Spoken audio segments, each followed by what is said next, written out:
2025 31শে December রাত্রি 11:50। চিন্তা করলাম 25 সাল চলে যাচ্ছে, 26 সাল পড়তেছে। নিজের একটা সুন্দর একটা হাসি মাখা দাঁত কেলানি একটা ছবি তুলে ফেসবুকে একটা সুন্দর স্ট্যাটাস দিয়ে সবাইকে শুভেচ্ছা জানাই 2026 সালের। ইতিমধ্যে লেগে গেল হাগা।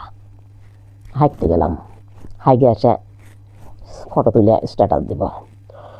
আরে আল্লাহ, হাঁটতে হাঁটতে শুনতে হচ্ছে পটাপট চারিদিকে পটকা ফুটেছে পটাশ পটাশ করে।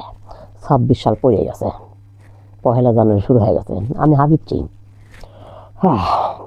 25 সালও চলে গেল হাঁটতে হাঁটতে, 26 সালও শুরু হয়ে গেল হাঁটতে হাঁটতে বাথরুমে। আহারে জীবন, জাতি আমার কাছ থেকে ভালো কি আশা করতে পারে? সে যাই হোক, 26 সালে সবার জন্য অনেক শুভেচ্ছা, ভালোবাসা এবং দোয়া রইল। সবার চলার পথ সুগম হোক, সবার সুস্বাস্থ্য কামনা করি। আর আমার শুরুটা হলো তখন হাঁটতে হাঁটতেই। কী আর করবো, আমার দিন যায় কই হাঁটতে হাঁটতেই। জীবনটা বড় বেদনা।